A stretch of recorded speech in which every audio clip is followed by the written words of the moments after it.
Baroness Warwick of Undercliff. My Lords, I declare an interest as the Chair of the National Housing Federation, the voice of affordable housing in England. People need good, affordable homes to sustain greater income equality. The ONS has shown that income inequality is increasing.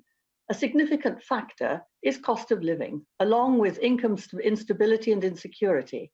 Housing costs are a substantial proportion of living costs, sometimes more than 50% of monthly income if you rent in the private sector. Even prior to the crisis, many individuals and families across the UK had always struggled to meet everyday living costs. And with thousands of people losing their jobs as a result of the pandemic, this situation is going to get worse. The government has introduced the job retention scheme and increases to universal credit to provide much needed support, and I welcome these. But some gaps remain in helping people meet their housing costs.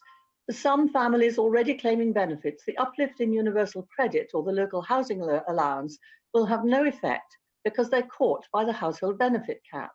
It's an arbitrary cap that further undermines families who are already struggling with schools closed and no childcare to allow them to start work.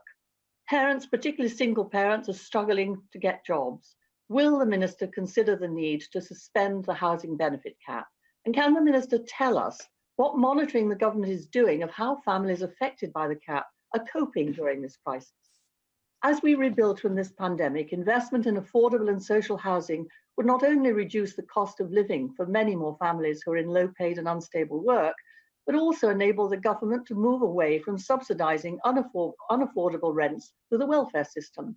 My Lords, the ability for many families to bounce back quickly from this crisis will depend on the changes we make now to reduce the amount people spend on one of life's basic necessities, somewhere safe and secure to live.